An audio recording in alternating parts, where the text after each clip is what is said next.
भला भला हमारा बच्चा गया इनकी वजह से, इनकी लापरवाही से। इन्हें अपनी बार देखा गया है बस, और कुछ नहीं है। इन्हें वर्दी चाहिए। आज अगर इनका खुद का अपना बेटा होता ना तो ये करते जरूर कुछ ना कुछ, लेकिन आज हमारे बच्चे के साथ कुछ नहीं करा। मार के मारो तो चक्कों से गोद के मार दिया। मारने के बाद बोल के गए क्या कर लोगे, देख और धमकी और देखे गए सबको मारेंगे सबको। और ये लोग उन्होंने धमकी पहले बनने के बाद भी कि सबको मारेंगे, देख लेना तो होगा तुमसे। और जब चक्कू मार के गए, जब भी भक्ति यही बोल के गए हैं कि सबको मगोन के पता 8 चक्कू थे, वो तो एक लेके 8 मार दिए तो सबके मार देंगे, सारे होते थे बाहर। वो तो अकेले के 8 मारे, नहीं तो सबके लिए लाए थे हमारे घर में, वो तो एक ही बार मिल गया। उनके घर के खुलेआम घूम रहे हैं, उनको पकड़ा भी इन्होंने नहीं अभी तक, सारे हुए घूम रहे हैं। ये क्या पकड़ेंगे? ये तो खुद ही गुनहगार है, ये खुद गुनहगार है, दिल्ली पुलिस गुनहगार है। आज इनकी वजह से हमारा बच्चा गया, इनकी वजह से हमारा पला पलाया चला गया। नमस्कार, आप देख रहे हैं VS न्यूज 48 दिल्ली। जी हाँ, मैं इस समय आनंद पर्वत क्षेत्र के ही इलाके में यानी कि आनंद पर्वत थाने पे ही मौजूद हूँ और मैं आप लोगों को बताना चाहता हूँ अभी ये कल की जो घटना है इसके विरोध के अंदर में गली मोहल्ले और जो तमाम जो कौन सी जगह पे आपका पड़ता है ये आनंद पर्वत में, लेकिन आपको प्रेमनगर से, प्रेमनगर के अंदर में जो कल की घटना जो होती है, मर्डर का जो घटना है वो यहाँ पर हुआ है, जिसके अंदर में थाने का आज घेराव किया गया है। हमारे साथ में परिजन है उनके, हम इनसे जानने की कोशिश करते हैं कि आखिर में क्या बात थी और किस वजह से ये घटना को अंजाम दिया गया और किसने दिया। क्या नाम है आपका? मेरा नाम हर्ष है। हर्ष जी, क्या बात हुई थी, कैसे पता लगा? बात ये हुई थी कि ये लोग हमारे थड़े पे बाहर गेट पे बैठकर बैठ के नशे करते थे। अच्छा। लड़कियां जाती थी, उनको छेड़ते थे, घेरा बना के बैठते थे। अच्छा। इनको पापा ने कई बार बोला भी, उस दिन भी बोला पापा ने, उस दिन इनको घर पे भेज दिया वापस। अच्छा। फिर ये काफी सारे बंदे इकट्ठे होके आए, इनसे हाथापाई हुई है, इन्होंने पत्थरबाजी करी हम पे। अच्छा। पत्थरबाजी करी, हमने पुलिस बुलाई है, पुलिस ने कुछ एक्शन नहीं लिया उस टाइम। अच्छा। पुलिस ने कुछ एक्शन नहीं लिया। उसके बाद फिर अगले दिन हमारे घर के आसपास ढूंढते रहे, हाथापाई होने के बाद। अच्छा। बहुत घूमे, चक्कू को इकट्ठे कर रहे हैं इन्होंने, काफी बहुत इकट्ठा कर रहे हैं। पर जब भी हमने पुलिस वाले को इन्फॉर्म किया, पर पुलिस वाले बोला कुछ होगा तो बताना। अच्छा। ठीक है, कुछ नहीं हुआ। उसके बाद शाम को जब मेरा भाई आया, ये कल की बात है, ये कल की बात है, मेरे पापा कितनी बार मतलब स्टेशन में आए हैं। अच्छा। कुछ नहीं हुआ, कुछ एक्शन नहीं लिया गया। चौकी पे गए, चौकी पे कोई नहीं था। अच्छा। इसमें कुछ। चौकी कौन सी जगह पे? चौकी हमारी नीचे नेहरू नगर में, नेहरू नगर सब्जी मंडी में। सब्जी मंडी के? हाँ जी। वहाँ पे भी कोई था ही नहीं। अच्छा। तो यहाँ पे आए, यहाँ पे SHO नहीं था कल। अच्छा। हाँ। और फिर शाम को जब पापा आए, मतलब भाई जब उतरा गाड़ी से, बाहर निकला, गली में घुसा, काफी बंदों ने इकट्ठा किया, 8-10 बंदे थे, उसके 8 चाकू मारे हैं। अच्छा। एक चाकू ऐसा मारा जो आर पार हो गया। अच्छा। बहुत घातक वार किए हैं। अच्छा। उसके बाद जब सबसे संभाला, सब कुछ देखे, फटाफट बाहर आए, तो उन्होंने लठ लेके मेरी मम्मी, मेरे चाचा और मेरे बड़े भाई और हैं, उनको भी मारा। उनके तीनों के सर पे स्टिचेस आए हैं। अच्छा, ये लड़के जो थे ये कहाँ के थे? कुछ लड़के हमारे पीछे गली के ही थे। अच्छा, आपके गली के ही पास के लड़के थे? 20-30 कदम। 20। अच्छा, तो मतलब पास के ही लड़के थे, उन्होंने पहले से ही इस चीज को बना लिया कि मैं मारना है, फील्डिंग उठा रही थी सबकी। हाँ। तो जिस लड़के को मारा है आपके जो भाई है उनका क्या नाम है? करण परियार। और आपका क्या नाम है? हर्ष परियार। अभी आप लोगों ने देखा ये जो वारदात है, जो कि अभी इनके परिजन हैं, इनके भाई हैं, इन्होंने इस बातों को पूरी बात बताया कि आखिर में किस तरीके से अभी आनंद पर्वत क्षेत्र के अंदर में दिल्ली पुलिस के होते हुए भी, जो कि 200 मीटर की दूरी में बताया जा रहा है कि चौकी है, लेकिन फिर भी जो है दिल्ली पुलिस जो है इसके ऊपर में कोई भी कड़े एक्शन नहीं लेती है। आज आनंद पर्वत थाने के ही क्षेत्र के अंदर में मैं एक बारी कैमरामैन से कहूंगा, एक बारी कैमरे को चारों तरफ दिखा दे। इस समय हम लोग आनंद पर्वत क्षेत्र के ही परिसर में हैं और आनंद पर्वत क्षेत्र जो थाना है इसी के परिसर में हम लोग हैं और ये आप देख सकते हैं कि यहाँ पे तमाम परिजन के लोग यहाँ पर बैठे हुए हैं। काफी यहाँ पे पुलिसकर्मी भी जो है वो आला अधिकारी जो है वो यहाँ पर पहुंच चुके हैं। अभी इनकी क्या सुनवाई है, क्या बताया आपको लोगों को? हमें लोगों को बताया गया कि कुछ लोगों को पकड़ा गया है, उनसे बातचीत चल रही है। अच्छा। बस हमें यही बताया। और वहाँ पे कोई सीसीटीवी फुटेज जिसके वजह से पुख्ता सबूत मिल सके? सीसीटीवी फुटेज आई है उनके भागते हुए की। अच्छा, भागते हुए की फोटो आई है उसके अंदर में। और कोई परिजन के अंदर में या सिर्फ एक ही जने को मारा है? मेरे बड़े भाई को मारा है। अच्छा। एक और बड़ा भाई है मेरा। अच्छा। प्रवेश परियार। मेरी मम्मी को मारा है, मीनू। अच्छा। मेरे चाचा को मारा है, दीपक कुमार। ठीक है। इन तीनों के सर पे स्टिचेस आए, तीनों के सर पे डंडे मारे हैं, घातक वार किया गया है। और ये मामला कितने बजे से कितने बजे तक? 8 बजे करीब हुआ है। 8 बजे के करीब में, शाम रात के समय पे? रात के समय पे 8 सवा 8 बजे के बीच में। हमारे साथ में कुछ और भी लोग जुड़े हुए हैं, हम लोग इनसे भी बात करते हैं। क्या नाम है आपका? सर? ललित कुमार नाम है। ललित कुमार जी, आप जिस तरीके से घटना है लगातार जो दिल्ली के अंदर में बढ़ते हुए जो क्राइम है, इसको लेकर के आप क्या कह रहे हैं और दिल्ली पुलिस से आप लोग कितना संतुष्ट हैं और दिल्ली पुलिस ने अभी तक आपके साथ में क्या? मैं आपसे समझ से एक प्रश्न पूछना चाहता हूँ, आप समाज में किस तरह के व्यक्ति चाहते हो? जी बिल्कुल। जो बच्चा जो खत्म हुआ एज ए टीचर में हूँ, वो भी मेरा पढ़ाया हुआ था, यही बच्चा मेरा पढ़ाया हुआ, इनके परिवार के सारे बच्चे मेरे पढ़ाए हुए। उसके साथ जो घटना हुई, हम चाहते हैं कि समाज के बच्चों को हाथ में कलम दे, लेकिन जो मुझे देखने को लग रहा है वो बच्चे आज के टाइम आने वाले भविष्य में सारे हथियार पकड़ ले जी, और उनके अगर भविष्य का अगर निर्माण अगर हम नहीं करेंगे, अब समाज के इनके साथ जो घटनाएं हुई थी, इनको समाज के लोगों को जो अगर यहाँ प्रशासन को अगर बोला गया था तो प्रशासन को जाके उनको दोनों पार्टी को लेके बैठ के उनको विचार विमर्श करना चाहिए था, और वो विचार विमर्श हो जाते तो सारी घटना ही नहीं होती। आपने एक बात ये बताइए, जिस तरीके से आप मुझे बता रहे हैं, जिस तरीके से लोग बता रहे हैं, समझा रहे हैं, उस तरीके से ये लग रहा है कि आप लोगों ने कंप्लेंट करी, लेकिन पुलिस ने इसके ऊपर अगर एक्शन ले लिया होता तो शायद ये घटना नहीं होती। बिल्कुल बिल्कुल बिल्कुल कहना है, कहीं ना कहीं जो है पुलिस जो है वो कहीं ना कहीं अपनी नाकामी को छिपाने के लिए ही ऐसे काम करती है। हम लोग आनंद पर्वत क्षेत्र पे ही, आनंद पर्वत थाने पे ही हम लोग इस समय खड़े हैं और यहीं से डायरेक्ट हम लोग वीडियो भी कर रहे हैं। तमाम यहाँ की जो जनता है, नेहरू नगर, प्रेम नगर और बलजीत नगर की ही जनता जो है वो आनंद पर्वत का क्षेत्र का इलाका जो इस अंडर में आता है आनंद पर्वत के, और तमाम जो घटनाएं हैं लगातार जो है आप लोगों के पास में हमारे वीडियो के माध्यम से, हमारे चैनल के माध्यम से आप लोगों के पास में पहुंचती है। हर महीने के अंदर में तकरीबन नहीं कुछ तो कम से कम 7 से 8 मामले ऐसे होते हैं जो मर्डर केस के होते हैं और कहीं ना कहीं छीना चपटी और चाकूबाजी के मामले होते हैं। इस तरीके से देखते हुए दिल्ली पुलिस की जिस तरीके से नाकामी है, इस नाकामी को किस तरीके से आप लोग लेते हैं। तमाम यहाँ पे परिजन हमारे साथ में इस समय उपस्थित है, हम लोग उनसे भी, उनके परिजनों से भी बात करने की और कोशिश करेंगे कि आखिर में पूरा मामला किस तरीके से था और दिल्ली पुलिस ने अभी तक इसके ऊपर में क्या एक्शन लिया। जहां तक है, इन लोगों ने अभी हमारे को बताया कि हमने कुछ लोगों को वहां से अरेस्ट करा है। आखिर में वो अरेस्ट करा है तो इनसे भी जानने की कोशिश करेंगे क्या आप लोगों को उनको दिखाया है या नहीं दिखाया है, क्या वही लोग थे, क्या पुख्ता सबूत मिल चुका है, क्या वही लोग हैं या नहीं है। इनके भाई थे अभी मेरे साथ में यहाँ पे खड़े थे, कहाँ गए वो?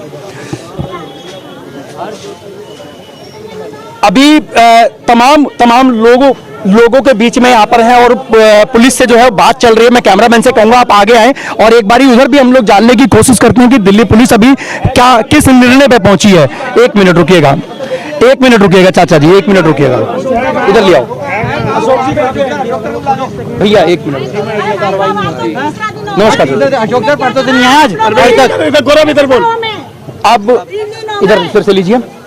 हमारे साथ में क्या नाम है आपका? गौरव नाम। गौरव जी हमारे साथ में इस समय दिल्ली पुलिस के आला अधिकारी जो हैं वो इस समय यहाँ पे पहुंच चुके हैं। उनसे वार्तालाप चल रही है, क्या बात से चल रही है और अभी तक दिल्ली पुलिस ने किस तरीके का कदम उठाया है ये जानने की कोशिश करते हैं। गौरव जी, क्या अभी तक क्या पुलिस वालों ने कुछ कदम नहीं उठाया। 31 तारीख को आए, बस देखा और देख के चले गए। फिर बोल रहे हैं कि हमारा दूसरा केस है, हमें उसको सॉल्व करने आ रहा है। हमारा केस की कोई वैल्यू नहीं थी। अगले दिन आए, फिर हम चाचा मेरे चार बार आए हैं, 4 बार पुलिस वालों से बात की। उन्होंने कहा कि जब हो जाए तो फोन कर देना, जब कुछ हो जाए तो फोन कर देना। आधे घंटे पहले ही फोन किया। उसके बाद जब मैंने 4 बार कॉल किए, मतलब जब कुछ हो जाए तब फोन कर देना, ये आपको दिल्ली पुलिस की तरफ से बात करने को मिली है।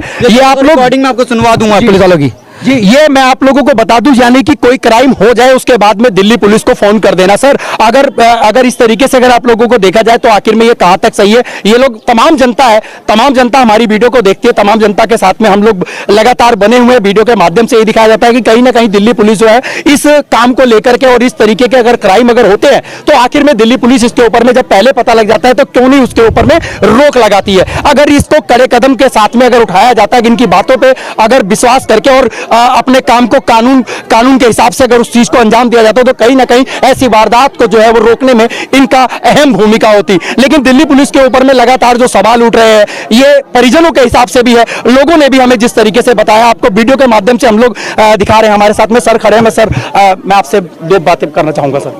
चलिए ठीक, ओके सर। अभी और भी हमारे साथ में परिजन के लोग हैं, इनके परिवार के हैं, हम लोग इनसे जानने की कोशिश करते हैं। चाची जी हैं, अब क्या नाम है आपका? मोनिका। इधर से आइएगा जरा। मोनिका जी, क्या वजह हुई थी, किस वजह से क्या घटना घटी थी? ये हमारी दुकान के आगे बैठ के ना गालियां बकते थे। अच्छा। और गांजा पीते थे। अच्छा। और शराब पीते। जो ट्यूशन खुला हुआ था हमारी गली में, जो लड़कियां थी ना उसको छेड़ते थे। अच्छा। बस ये बोले थे एक दिन पहले कि यहाँ से हट जाओ, तो फिर ये नहीं हटे तो इन्होंने बोला भागो, फिर तो चले गए। फिर सरदार था ना 4-5 को और लेके आ गया। अच्छा। बस इसी वजह से लड़ाई हुई थी। और ये इन्होंने दूसरे दिन इन्होंने चक्कू मार दिया, कल रात को 8 बजे धमकी दे। कितने चक्कू मारे हैं टोटल? 8 चक्कू मारे हैं। अब पोस्टमार्टम के हिसाब से आ गया था, बॉडी आ गई थी, कैसे? बॉडी नहीं आई अभी। अच्छा, बॉडी अभी नहीं आई है? नहीं। अच्छा, तो यहीं पे लेकर के आएंगे आनंदपुर थाने में? पता नहीं ये। अच्छा, मैं एक बारी और जानने की कोशिश करता हूँ। आप क्या नाम है माता जी आपका? मैं ममता ममता जी, आप क्या लगते हैं बच्चे के? बुआ। बुआ जी हैं, एक इधर दीजिएगा। बुआ जी, अभी तक आप लोगों के साथ में पुलिस ने जिस तरीके से आप लोगों ने कार्रवाई करवाने की कोशिश करी, क्या आप लोग पुलिस से आप लोग संतुष्ट हैं? नहीं, बिल्कुल नहीं है जी। ये आप देख सकते हैं, मैंने कि पहले भी आप लोगों को बता दिया अपने वीडियो के माध्यम से कि दिल्ली पुलिस का सिर्फ लापरवाही है, लापरवाही के अलावा और कुछ नहीं है। आखिर में यहाँ आना चाहिए था। अच्छा, हमारा बंदे को अंदर ले गया, चच्चू को यहाँ खड़ा होना चाहिए था। वो बंदे जाके क्या यहाँ पे बात करनी चाहिए ना सबके सामने, पुलिस सबके सामने बात करनी चाहिए। अकेले में क्या बात करेंगे ये बताइए। वो हमारे दौड़ में वो तो आधे होश में आधे बेहोश में है। वो क्या लिखेंगे क्या नहीं लिखेंगे क्या किसी को पता? तमाम लोगों के बयान के हिसाब से आप लोग खुद देख सकते हैं कि परिवारजनों का किस तरीके से रो रो करके, और मर्डर होता ही नहीं। अगर पुलिस वाले उसी दिन उठा लेते इसके होते ही इतनी बात होती नहीं, आदम ये होते ही नहीं। बेऔलाद है, बेऔलाद है, पुलिस वाले की औलाद नहीं है। लेडीजों के भाई नहीं है, इनके बेटे नहीं है, ये बेऔलाद है। इन्होंने नहीं सुनी हमारी। किसी की जिंदगी चली जाती है, किसी के जिंदगी के साथ में इतना बड़ा खिलवाड़। आखिर में दिल्ली पुलिस के ऊपर में जिस तरीके से नाकामियां साफ जाहिर हो रही हैं, आखिर में दिल्ली पुलिस कब जागेगी, कब ये शासन और प्रशासन जो है इस तरफ रोक लगाएगी? दिल्ली पुलिस को लगातार हम लोग आप लोगों को बता रहे हैं कि लगातार जो है दिल्ली पुलिस अपनी नाकामियों को छुपाने के लिए लगातार अगर उनसे संपर्क किया जाता है तो भी वो इसके ऊपर में कोई एक्शन नहीं लेते। आखिर में क्राइम होते हुए जब क्राइम हो जाता है तब दिल्ली पुलिस की नींदें खुलती हैं। जब परिजन थाने पे आकर के घिराव करते हैं तो आखिर में ये कहां तक सही है? अभी परिवारजनों को आप देख सकते हैं, इनके चेहरे के ऊपर में जिसका बेटा जिसका भाई जाता है उसी को ये बात समझ में आती है कि आखिर में मेरा परिवार का एक सदस्य जो है आज इस तरीके से चला गया। आखिर में सबसे सोचने वाली बात रही कि उनका एक ही बेटा था और इस तरीके से बड़े बेरहमी के साथ में उसको 60 चाकू के साथ में उसके ऊपर में वार किया गया। जरा सी बात अगर इस चीज को अगर पहले से अगर कबूल कर ली जाती कि आखिर में दिल्ली पुलिस के ऊपर में जब कंप्लेंट करी गई थी तो आखिर में दिल्ली पुलिस क्यों नहीं उस समय अपनी आंखों को खोली और क्यों नहीं उनके पास में गई? हमारे साथ में और भी परिजन लोग हैं, हम लोग एक बार उनसे भी जुड़ने की कोशिश करते हैं। क्या नाम है? और जब पहले दिन की जब ये आई थी ना पुलिस वाले, जब वो सारे लड़के उनके माँ बाप घर में थे, उनको घर में से ले गए नहीं आए। अच्छा, देख के गए।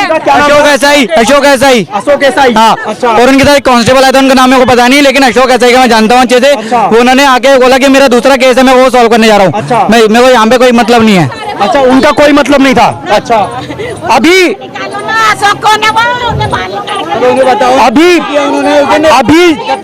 आप लोग देख सकते हैं जो कि आईओ जब वहां पे पहुंचे उनको बोलने के बावजूद में भी उन्होंने साफ मना कर दिया कि ये मेरा केस नहीं है, मेरे पास कोई दूसरा केस है। मैं ये जानना चाहता हूं कि आखिर में शासन और प्रशासन की आंखें क्यों नहीं खुलती जब इतने बड़े जब क्राइम हो जा रहे हैं। लगातार महीने के अंदर में 7 से 8 क्राइम लगातार जो है वो आनंद पर्वत और पटेल नगर क्षेत्र के अंदर के थाने के अंतर्गत में पड़ता है, लेकिन फिर भी जो है वो नहीं पहुंच पाते। हमारे साथ में एक और जो है राजनीति के अंदर में अपना पहुंच रखने वाले एक हमारे साथ में व्यक्ति उपलब्ध है और मैं उनसे जानने की कोशिश करता हूं कि आखिर जब इस तरीके के क्राइम हो जाते हैं और राजनीति के लोग जब वहां पर अपना आवाज को उठाते हैं तो आखिर में दिल्ली पुलिस फिर भी क्यों नहीं जागती है? सर, सबसे पहले तो आपका स्वागत है हमारे चैनल के अंदर में। सर, अभी दिल्ली पुलिस के ऊपर में लोगों की शिकायत है कि इन्होंने बोला, फिर भी दिल्ली पुलिस जो है उस समय अगर मौके पर अगर पहुंच गई होती तो शायद ये वारदात नहीं होती। इसके ऊपर आप किसको दोषी ठहराएंगे सर? इसमें तो सरासर दोष दिल्ली पुलिस का दिख रहा है जी, जो कि मुझे संज्ञान में आया सुबह ही कि ये जाके 2 से 3 बार बीट में बोल के आए थे, उसके बावजूद भी कोई कार्रवाई नहीं हुई। कोई कार्रवाई नहीं करी गई है। और दूसरी चीज कि दिल्ली पुलिस के लोगों को, बीट के लोगों को पता है कि हमारे एरिया का कौन बदमाश है, कौन बाहर के एरिया का है। जी। दूसरे एरिया के लोग जब आपके एरिया में आ रहे हैं उस समय आप जो है कि एक्शन नहीं ले रहे हो, इंतजार कर रहे हो कि वारदात हो। ये बहुत ही दर्दनाक ही चीज है, बहुत ही खतरनाक स्थिति बन चुकी है।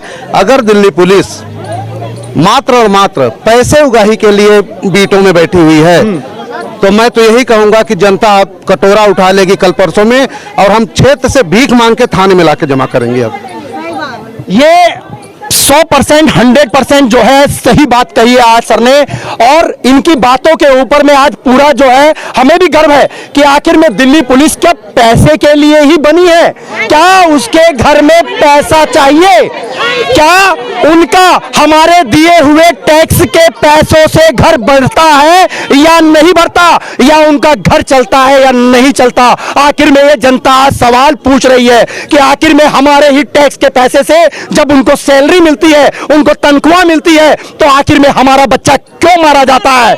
ये सबसे बड़ी और ये सवाल जो है वो उठना चाहिए। कहीं ना कहीं सदस्यता के अंदर में राजनीति के लोग जो है वो इस सवालों को उठा करके कहीं ना कहीं संसद में जरूर पेश करें कि आखिर में दिल्ली के अंदर में जितने बढ़ रहे क्राइम है, आखिर में इन क्राइम के पीछे आखिर में हाथ किसका है? क्या पैसा ही किसी की जिंदगी को बचा सकता है, या पैसा ही किसी की जिंदगी को छीन सकता है? ये सवाल उठता है। आखिर में संसद के ऊपर में ये सवाल क्यों नहीं उठाया जाता? क्यों नहीं उस समय नेता लोग जागते हैं? क्या उनको वीडियो के माध्यम से पता नहीं चलता? क्या उनको ये नहीं दिखता कि इतने लोग मारे जा रहे हैं, दिल्ली में लगातार क्राइम बढ़ते चले जा रहे हैं? तो आखिर में दिल्ली पुलिस की आंखें क्यों नहीं खुलती? अगर दिल्ली पुलिस की आंखें अगर इसी तरीके से बंद रहेगी तो आज किसी और के साथ में है, कल किसी और के साथ में होगा, और परसों अगर उनके साथ में हुआ तो आखिर में जनता कहां तक उनका साथ देगी? आखिर में जब दिल्ली पुलिस के ऊपर में जब इतनी बड़ी बातें आती हैं, लेकिन फिर भी दिल्ली पुलिस की आंखें जो है वो खुलती नहीं है। शासन और प्रशासन से मैं यही रिक्वेस्ट करूंगा, आज तमाम जनता जो है वो यहां पर उपस्थित है, तमाम जनता के आंखों के ऊपर में, उनके दिल में, उनके जहन में एक ही सवाल उठता है कि आखिर में आज ये बच्चा मरा है, कल मेरा बच्चा सुरक्षित होगा या नहीं होगा? कितना पैसा मुझे देना पड़ेगा अपने बच्चे को बचाने के लिए, अपने बच्चे को बचाने के लिए कि उसकी जिंदगी ना जाए? कहीं ना कहीं लोग यहां से आनंद पर्वत, बलजीत नगर क्षेत्र से, प्रेम नगर क्षेत्र से लोग छोड़ करके जाने पे विवश हो गए हैं, क्योंकि इतना क्राइम यहां पर हो चुका है, जो कि क्राइम ने हद अपना पार कर दिया है दिल्ली में बढ़ते हुए क्राइम। और सबसे ज्यादा जो क्राइम है इस समय आनंद पर्वत क्षेत्र के अंदर में सुनाई दे रहा है। ये आनंद पर्वत क्षेत्र का जो इलाका पड़ता है, इसके अंदर में आप लोगों ने सुना होगा कि बहुत ज्यादा क्राइम हो रहा है या नहीं हो रहा है?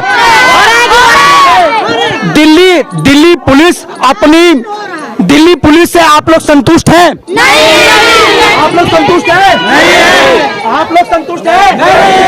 आज दिल्ली पुलिस को अपना काम करना चाहिए या नहीं करना चाहिए? दिल्ली पुलिस क्या सिर्फ पैसे के लिए ही काम करेगी? ये आप देख सकते हैं, जनता भी जानती है कि क्या दिल्ली पुलिस सिर्फ पैसे के लिए ही काम करेगी? क्या उनके घरों में पैसा नहीं जाता हमारे ही टैक्सों से? अगर एक कमीज भी तो ये सुनते जरूर, इनकी बहू बेटियों के साथ होता ना तो ये आगे आगे भागते। आज हम गरीबों के साथ हमारा बच्चा गया, इन्होंने को अभी बीते दिनों की बात भी बता रहा हूँ। नारायणा के अंदर में ऐसी एक घटना घटी जिसके अंदर में चाकुओं से जब एक पुलिस वाले को, आईएएस को मारा गया, एसआई को जब मारा गया, तो आखिर में उस समय पुलिस की निगाहें क्यों नहीं खुलती है कि आखिर में कभी ना कभी तो हमारे ऊपर में भी ऐसा हो सकता है, हमारे बच्चों के साथ में भी ऐसा हो सकता है। लेकिन आज पूरी जनता जो है, तमाम जनता जो है आज आनंद पर्वत थाने के क्षेत्र में है, आनंद पर्वत के अंदर में है, क्यों नहीं आज दिल्ली पुलिस जवाब देती है? ये जनता जवाब आपसे पूछती है। क्या बोलिए? सर मुझे इंसाफ चाहिए, उनका घर सीज होना चाहिए, उनके पूरे घर वालों को उठाना है, बस कहते भी है। क्योंकि हमारी चाची को घर में घुसेड़ के मारा इन लोगों ने, औरतों ने, आदमियों ने, सबने मारा मिलके मेरी चाची को। वो आज घर पे बेहोश पड़ी है, इनको इतनी हालत नहीं है कि वो यहाँ आ पाती, इस वजह से आई नहीं हो, टाके आए हुए। अभी अंदर कौन गया मिलने? अंदर मेरे पापा गए, चाचा गए, उन चाचा के भी टाके पड़े हुए, इतना अंदर घाव हो रखा काफी गहरा। हाँ, परवेश भी है, पापा के भी चोट लग रही है। समस्याएं लगातार बढ़ती चली जा रही है। एक आदमी को 8 चाकुओं के साथ में वार कर दिया जाता है, उसको मौत के घाट उतार दिया जाता है। उस बच्चे की आखिर में गलती क्या थी? परिवारजन जब आज यहाँ पर इकट्ठा है और परिवार के लोगों को इंसाफ की गुहार है कि आखिर में शासन और प्रशासन कब उनको इंसाफ देगी, किस तरीके से इंसाफ दिलाना होगा, ये कानून और प्रशासन ही जानता है। आखिर में शासन और प्रशासन कब अपनी निगाहों को इस तरफ डाले ताकि पब्लिक और आम जनता की सुरक्षा हो सके, ये सवाल है। ये सवाल हम भी छोड़े जाते हैं, हर वीडियो के माध्यम से छोड़े जाते हैं कि आज जनता जो है वो त्राही हो चुकी है कि आखिर में दिल्ली पुलिस के ऊपर जिस तरीके से सवाल उठ रहे हैं, आखिर में ये सवाल कब तक उठते रहेंगे? शासन और प्रशासन को जनता लगातार यही सवाल करती चली जाएगी, आखिर में शासन और प्रशासन क्यों नहीं नहीं अपनी निगाहें इस तरफ लेकर के आती। आज ये पूरी तमाम जनता अपने बच्चों की सलामती के लिए दुआ करती है, अपने बच्चों की सलामती के लिए दुआ करती है कि हमारा बच्चा कल को सुरक्षित होगा या नहीं होगा। इनकी बहनें, इनकी माताएं, इनके बच्चे जब घरों से बाहर जाते हैं, ट्यूशन जाते हैं, स्कूल जाते हैं, कहीं ना कहीं इन माताओं के अंदर में, इन बहनों के पास में कहीं ना कहीं उनको डर लगा रहता है, क्या मेरा बच्चा क्या घर वापस आएगा या नहीं आएगा। ये सबसे बड़ी बात है। आखिर में दिल्ली पुलिस की फिर भी निगाहें क्यों नहीं खुलती? क्या उनके बच्चे नहीं है? क्या उनका परिवार नहीं है? क्या दूसरे का परिवार दूसरे का है और क्या मेरा ही परिवार सिर्फ मेरा है? अगर मेरे लिए ही जीना है, मेरे लिए ही मरना है, तो क्या जरूरत है फिर दिल्ली पुलिस के अंदर में? जो लोगों की जिम्मेदारी आप लोगों के कंधे पर है। आज तमाम आप लोग स्टार लगा करके घूमते हैं, मैं उन लोगों से भी जवाब मांगता हूं अपने वीडियो के माध्यम से। इन जनता के आप उनकी आवाज बन करके मैं अपने चैनल के माध्यम से मैं आवाज मांगता हूं, उनसे इंसाफ मांगने की गुहार करता हूं। आज तमाम जनता जो है इसी गुहार में है कि आखिर में हमें इंसाफ तब मिलेगा। आप लोगों को उम्मीद है कि आप लोगों को इंसाफ मिलेगा? लगता है आप लोगों को इंसाफ नहीं मिलेगा। आज तक जितने भी गुनाह हुए, जितने भी क्राइम हुए, किसी को आज तक इंसाफ नहीं मिला है। तो मिला है? रहते हुए कभी देखा है आप लोग? तो कहीं ना कहीं आज जाएगा पर ये लोग कुछ नहीं करेंगे, और जब इनका खुद का जाएगा तो ये सारे के सारे खड़े हो जाएंगे, अपनी वर्दियों में खड़े हो जाएंगे। लेकिन उन्होंने हमारे बच्चे के लिए कुछ भी नहीं करा। ये बेऔलाद है, इनका कुछ भी नहीं है, इनके अंदर दया धर्म कुछ नहीं है। वो तो ड्यूटी से आके बाहर था, वो तो अंदर भी नहीं आया। जो ही घर बाहर चाकू मार दिया 8 बजे। हाँ, वो तो अंदर भी नहीं आया, गेट भी नहीं खोल पाया, खोल दिया हमारे बच्चे को। अभी हम लोग और भी जानने की कोशिश कर रहे थे, लेकिन अभी देखिए कि बच्चे ने खुलेआम उस लड़के की माँ खुलेआम घूम रही है वहीं पे। उसको अब तक किसी ने गिरफ्तार नहीं करा। इन लोगों ने पूछा क्यों नहीं करा, इन्होंने क्यों नहीं करा, पूछो इनसे। सीसीटीवी फुटेज के अंदर में जिस तरीके से बताया जा रहा है, सीसीटीवी फुटेज आई है पूरी, उसके अंदर में पता लगा है पूरा कि कौन है। सारे दिखाता हूँ सर, मैं दिखाता हूँ आपको वीडियो। देखो वीडियो, आप ये लो, फॉरवर्ड मैं कर दूं, ये मेरे व्हाट्सएप पे डाल देना, नंबर दो आप। मैं आप लोगों को बता दूं जिस तरीके से सीसीटीवी के अंदर में अगर ये सारी चीजें अगर आ जाती हैं, फिर भी उसके बाद में भी कहीं ना कहीं अभी हाल फिलहाल की मामले की बात है, दुर्गा मोहल्ला की बात है, जो कि पटेल नगर थाने क्षेत्र के अंदर में पड़ता है। फिर नेहरू नगर और प्रेम नगर की बात है, फिर बलजीत नगर की बात है। कहीं ना कहीं उनको नाबालिग घोषित करके उनको 2 से 3 महीने की सजा देकर के फिर छोड़ दिया जाता है। आखिर में उनको नाबालिग अगर जुर्म करने वाला अगर नाबालिग अगर हो गया तो आखिर में जुर्म रुकेगा कैसे? सबसे बड़ी बात है कि अगर जुर्म को रोकना है तो चाहे वो नाबालिग हो चाहे वो बालिग हो, उसे उसी गुनाह की सजा देनी चाहिए जो उसने गुनाह किया है। अगर मौत के बदले अगर मौत नहीं मिलती, फांसी नहीं मिलती, तो आखिर में ऐसे कानून का क्या फायदा? कि आखिर में जब बच्चे की जिंदगी चली जाती है, किसी का घर उजड़ जाता है, किसी का भाई बिछड़ जाता है, किसी का बेटा बिछड़ जाता है, लेकिन फिर भी कानून अपनी आंखों पे पट्टी बांध के सोता रहता है, उसको दिखता नहीं। आखिर में कब तक नहीं दिखेगा? आज लगातार यहां पर परिजन आते रहे हैं। आज इनके घर से हैं, कल किसी और के घर से आएंगे, परसों किसी और के घर से आएंगे। आनंद पर्वत और पटेल नगर क्षेत्र के अंदर में अगर इसी तरीके से थाने का घेराव करते रहेंगे तो आखिर में पटेल नगर थाने की क्या इमेज होगी, आनंद पर्वत थाने की क्या इमेज होगी? यह सबसे बड़ी सोचने और समझने वाली बात है। या तो अल्लाह होता है, रोजना की रोजना यही होता है, रोजना यही होता है। प्रेम नगर नेहरू नगर तो यही होता है। 30 दिन कितनी सुनाई होगी, हम ये बोलते मामला बहुत ज्यादा संगीन हो चुका है, इसको संज्ञान में लेने की जरूरत है। कहीं ना कहीं संज्ञान के अंदर में जब तक ये मामला आगे तक नहीं जाता तो इसको जितना ज्यादा हो सके आप लोग इस वीडियो को शेयर करें, ताकि लोगों की शासन और प्रशासन की आंखें खुल सके कि आखिर में सच्चाई के साथ में लेकर के आने वाले। आज अगर हम लोग चौथा स्तंभ अगर आज मीडिया है तो आप लोगों का सपोर्ट चाहिए कि आप लोग इस वीडियो को ज्यादा से ज्यादा शेयर करें, ताकि इस परिवार को इंसाफ मिल सके। अगर ऐसी घटना अगर दोबारा होती है और ऐसी घटना को ना अंजाम दिया जाए, अगर ऐसी घटना अगर कभी होने वाली हो तो दिल्ली पुलिस को उससे पहले उसको पता लग जाए कि आखिर में ऐसी घटना होने वाली है, तो कहीं ना कहीं दिल्ली पुलिस उस घटना को रोक सके, ऐसा काबिलियत इस दिल्ली पुलिस के अंदर में हो जाए। मैं तो ऊपर वाले से यही मनाऊंगा, शासन और प्रशासन से भी यही कहूंगा कि आप लोग दिल्ली पुलिस के शासन और प्रशासन को, इनको दिल्ली पुलिस को इतना सख्त करिए, इतना मजबूत करिए ताकि ऐसे क्राइम के ऊपर में रोक लगाया जा सके। क्या है आपका विचार? आप लोग हमें इस कमेंट बॉक्स में आप लोग कमेंट जरूर कीजिएगा। बाकी हम लोग आपको वीडियो के माध्यम से भी दिखा देंगे आखिर में कि किस तरीके से, किस बेरहमी से ये लड़के जो सीसीटीवी फुटेज में आए हैं वो आप लोगों को वीडियो के माध्यम से आप लोगों को दिख जाएंगे। क्या है राय आपकी, आप लोग हमें कमेंट करके जरूर आप लोग बताइएगा। मैं आपका दोस्त व्यास कुशवाहा, दिल्ली न्यूज के लिए मेरे साथ में कैमरामैन बब्बन कश्यप के साथ। जय हिंद, जय भारत।